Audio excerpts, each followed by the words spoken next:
S'il y a bien quelque chose dont je suis convaincue dans le monde du management, c'est que les introvertis font très certainement les meilleurs managers et c'est ce qu'on va voir ensemble pendant cet épisode. Aujourd'hui, j'ai envie de m'adresser, de parler à toutes les managers qui ont l'impression d'être un peu à contre-courant. Si tu es introverti comme moi, je suis sûre que tu as déjà pensé le fait que t'étais pas assez visible, que t'étais pas assez bonne dans tes prises de parole, que t'étais pas assez ferme, que t'étais pas assez charismatique comme peuvent l'être d'autres managers ou d'autres extravertis que tu as déjà croisés en tant que manager. Tu es persuadé que tu dois être plus extraverti, plus visible pour être une bonne manager. Et c'est normal, parce que notre société aujourd'hui valorise énormément les traits de caractère de l'extraversion.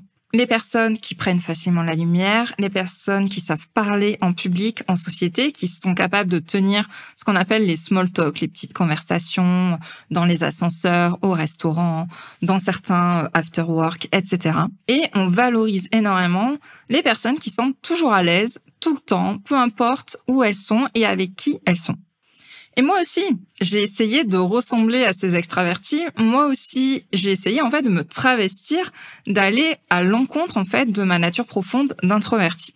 Mais je vais te dire aujourd'hui pourquoi c'est une erreur et pourquoi c'est une erreur encore plus forte quand on est une manager introvertie. C'est ce qu'on va voir aujourd'hui dans cet épisode. Alors déjà, je veux qu'on mette les choses au clair par rapport à la définition de l'introversion et de l'extraversion. Être introverti, ce n'est pas être timide en société. Pas du tout. Ça peut être une conséquence de l'introversion, mais moi, je sais que j'ai croisé énormément de personnes où quand je leur ai dit que j'étais introvertie, elles me regardaient avec des grands yeux en disant « Non mais, hello, qu'est-ce que tu racontes ? T'es hyper à l'aise en réunion, t'es hyper à l'aise des fois à tenir certaines conversations. » Oui, ça peut m'arriver dans certaines circonstances, quand on est en petit comité, quand c'est avec une équipe que je connais bien, mais tu me mets dans une grande pièce où il y a 200 personnes que je connais pas, dans un cocktail ou je sais pas quoi. Là, il y a plus personne. Je suis en mode plante verte, je reste dans mon coin et je regarde tout le monde. Donc oui, je peux être à l'aise dans certains cas en société, mais ce n'est pas forcément le cas dans toutes les situations. Mais l'introversion, ce n'est pas égal à de la timidité. Il y a des introvertis qui peuvent être à l'aise, qui savent tenir la parole, qui ont du charisme, qui peuvent développer un certain leadership. Et on va voir en fait comment est-ce qu'on peut y arriver. L'introversion, en fait, c'est une question d'énergie. Les extravertis vont gagner de l'énergie quand ils passent du temps avec les autres, tandis que les introvertis vont se ressourcer, vont regagner de l'énergie en passant du temps solo. Il y a Simon Sinek qui donne un excellent exemple, donc je vais le reprendre ici pour mieux comprendre la différence entre l'introversion et l'extraversion. On imagine, tu te lèves chaque matin avec 5 pièces d'énergie. Et en fait, les introvertis, à chaque fois qu'ils vont avoir une relation sociale, que ça soit une discussion dans l'ascenseur, une réunion, une discussion autour d'un café, ils vont perdre une pièce d'énergie. Ce qui fait qu'ils vont se retrouver à la fin de la journée avec 0 pièce, complètement fatigués, sans aucune ressource.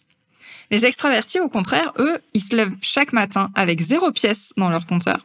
Par contre, dès qu'ils ont une relation, une interaction avec quelqu'un, ils vont gagner une pièce d'énergie. Ce qui fait qu'à la fin de la journée, ils sont riches, puisque eux, ils arrivent à accumuler cet argent. Ils arrivent à accumuler l'énergie en passant du temps avec les autres.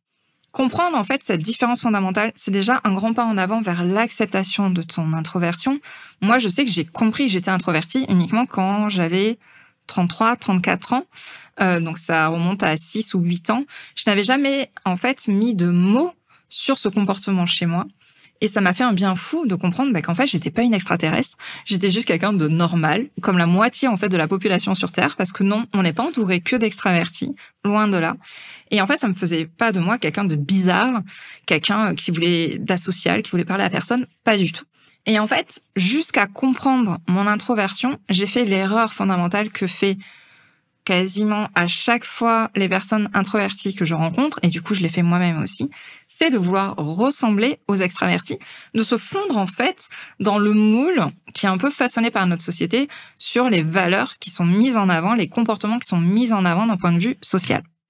Donc en fait, je me disais que je devais parler et rigoler fort, que je devais dire oui à toutes les invitations que je recevais, que je devais être tout le temps visible, tout le temps me mettre en avant, et que je devais être un peu au centre des conversations, que ça soit au travail ou en dehors. J'avais complètement tout faux parce qu'en fait, ce n'était pas du tout aligné avec ma façon d'être, mon comportement naturel. Et au final, qu'est-ce que ça a fait? Ça m'a épuisée. J'avais l'impression de tenir un rôle à longueur de journée. Alors déjà qu'on tient un rôle quand on est manager, mais alors si tu rajoutes le fait de tenir un rôle quand tu es introverti et une manager introvertie, c'est clair, tu rentres chez toi, tu n'en peux plus. Et en fait, ce que j'avais pas compris à l'époque, et c'est quand j'ai commencé à m'intéresser à l'introversion que je me suis vraiment améliorée sur ce point-là. En fait, en tant qu'introverti, on a ce que Simon Sinek appelle un unfair advantage, en fait, un espèce d'avantage injuste, insoupçonné par rapport aux extravertis. C'est notre capacité naturelle à écouter les autres. Et ça, c'est fondamental quand on est manager. L'une des premières qualités à avoir quand on manage des gens, c'est de savoir les écouter. Savoir écouter leurs besoins, savoir écouter leurs problématiques, savoir écouter leurs recommandations. Déjà, si tu écoutes ton équipe, tu as un début de reconnaissance, de crédibilité vis-à-vis d'eux. Et ça, les introvertis, on est capable de le faire naturellement. C'est notre essence profonde en tant qu'introverti. Cette écoute, en fait, fait de toi une manager ultra valorisante pour ton équipe. Tu vas pas prendre la lumière à leur place, tu vas pas jouer les premiers rôles, en fait, tu vas laisser tous les lauriers à ton équipe et en plus, tu es contente de le faire et de te mettre en retrait. Et ça, on sait combien c'est important aussi vis-à-vis de tes collaborateurs. Et comme on l'a dit, tu es capable de comprendre leur motivation profonde et les besoins qu'ils ont au quotidien. Il y a aussi d'autres qualités à être une manager introvertie. Il y a cette écoute qui est fondamentale, bien évidemment, mais il y a aussi d'autres éléments. Tu prends du temps, tu as un temps de réflexion avant de décider. La plupart des extravertis, tu les vois, notamment dans les services commerciaux ou dans les services de marketing, ils ont plein d'idées qui fusent, ils vont dans tous les sens, ils sont capables d'agir très vite et des fois, tu te dis « Waouh, j'aimerais bien être capable de réagir comme ça ». Mais en fait, ils font tête baissée et ils ne prennent pas le temps de réfléchir et parfois, ils se retrouvent à prendre des mauvaises décisions. Donc oui, c'est une grande qualité quand on est manager de savoir réfléchir avant d'agir et ça, c'est une grande qualité en tant qu'introverti. Tu vas aussi être calme et sereine dans des situations compliquées. Des fois, dans des vagues d'urgence, des fois face à certaines problématiques. Et moi, j'ai dû faire face à de nombreuses urgences dans le métier que je faisais avant puisqu'on intervenait chez des clients et des fois, tu arrivais le matin au travail et il fallait prendre des décisions très rapides par rapport à une problématique client. J'étais capable de garder une certaine sérénité, un certain calme face à certaines décisions compliquées et à dire on va là-bas et on y va et on s'y tient. Et ça, c'est aussi une stabilité pour ton équipe. C'est une qualité qui est énormément reconnue d'être dans un environnement qui est sécurisant où tes collaborateurs, ils savent qu'ils peuvent compter sur toi parce que tu vas garder ton calme, tu vas être sereine, tu vas diffuser un peu ce charisme naturel de sérénité vis-à-vis des situations urgentes. Et dernier avantage que tu as en tant qu'introverti, comme en fait on est plutôt en retrait des conversations, comme on est plutôt dans de l'observation, on est capable de détecter certaines tensions, certaines relations un peu, on va dire, invisibles, un peu les backstage du jeu qui se passe dans les entreprises, dans les services, entre les gens. On a une excellente intelligence relationnelle. Et ça, c'est un atout aussi quand on manage, très clairement. Parce qu'en fait, tu vas pouvoir anticiper les tensions et anticiper les conflits avant même qu'ils n'arrivent dans ton équipe. Et ça, c'est ultra, ultra précieux quand on est manager. Donc, tu vois, je t'ai donné plein d'avantages, plein de qualités en tant qu'introverti quand on est dans un environnement en tant que manager. Donc oui, ton introversion peut être une force en tant que manager. Et c'est pour ça que je te dis que pour moi, je suis quasiment sûre que les meilleurs managers au monde, ce sont clairement des introvertis. Le principal problème qu'il y a quand on est une manager introvertie, c'est qu'on se dit qu'on n'est pas charismatique, qu'on n'a aucun charisme, qu'on n'a pas de leadership. Je sais que tu penses ça au fond de ta tête, parce que je l'ai pensé moi-même pendant des années. Je me posais la question, mais pourquoi est-ce qu'on m'a choisi comme manager? Mais pourquoi il y a des gens qui me suivent, qui m'écoutent et qui me donnent l'impression d'être la meilleure manager qu'ils ont jamais eue? En fait, je comprenais pas.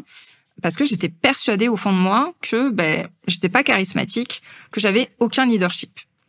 Donc, oui, en tant qu'introverti, on peut avoir du charisme et on peut avoir du leadership et je vais t'expliquer comment. Le charisme des personnes extraverties, la plupart du temps, vont s'exprimer par de l'énergie assez forte, que ça soit par la parole, par le mouvement du corps, par le fait d'être toujours en action. Ça peut aussi, des fois, se manifester par de l'humour, Alors, ce charisme lié à l'humour peut être présent chez des introvertis comme des extravertis. Moi, je sais que j'ai un sens de l'humour plutôt pourri, comme je dis, un peu cinglant des fois, mais je sais que c'est un moyen aussi pour moi de m'en sortir en société, donc j'ai développé une certaine forme d'humour. Donc ça peut être valable chez les introvertis et les extravertis. Mais des fois, en tant qu'introverti, on n'ose pas sortir certaines blagues parce qu'on veut pas paraître ridicule ou prendre justement la lumière par rapport aux autres. Ces éléments-là, c'est pas les seules formes de charisme. Et ce sont, on va dire, plutôt les traits de caractère qui sont liés à un charisme d'extraverti. On peut avoir aussi d'autres caractères, d'autres éléments de charisme qui sont plus liés à l'introversion. Lesquels sont-ils? Déjà, c'est d'être transparente, d'être plutôt honnête. En tant qu'introverti, on va peu parler, on va peu prendre la parole, mais on peut faire que ces prises de parole soient ultra impactantes et que ce qu'on dit, eh bien, ça a du sens et de la valeur. Donc oui, tu peux développer un charisme par rapport à tes prises de parole. Même en réunion, tu peux transmettre des idées fortes en parlant peu. Et justement, en simplifiant ton discours, tu peux gagner en charisme et en plus, tu peux aussi ne pas être à l'aise dans la prise de parole en réunion. Donc ça peut être un trait que tu peux essayer d'améliorer chez toi pour renforcer ton charisme en tant qu'introverti. C'est d'être honnête dans toutes les informations que tu transmets et d'avoir vraiment un rapport de transparence, de bienveillance avec ton équipe. Un deuxième élément de charisme que tu peux développer et qui est assez naturel là encore chez les introvertis, on a parlé de l'écoute tout à l'heure, mais le leadership se traduit aussi par des formes d'empathie assez fortes. Il y a des leaders qui sont avec une énorme empathie, je pense à Mère Teresa, Gandhi, tout ce genre de leaders qu'on peut avoir en tête ont une empathie marquée. Et en tant qu'introverti, cette empathie est plutôt naturelle parce que comme je l'ai dit, on a plutôt une très bonne intelligence relationnelle, mais aussi une très bonne intelligence émotionnelle. Donc autant s'en servir pour développer son charisme. C'est en comprenant en fait les émotions, les relations qui se passent autour de toi que tu peux être reconnu et que tu peux être crédible aux yeux de ton équipe. Ça va vraiment se faire naturellement. Donc, n'hésite pas à jouer là-dessus parce que tu peux être reconnu comme une excellente manager grâce à ça et être reconnu comme quelqu'un de charismatique par cette intelligence relationnelle et par cette intelligence émotionnelle. Et la vraie clé du charisme chez les introvertis qui est là encore développée par Simon Sinek. Oui, je ne fais que le citer aujourd'hui, mais il a eu quand même de très belles paroles et une très bonne analyse du caractère introverti. Il explique que la plupart des leaders sont plutôt des introvertis.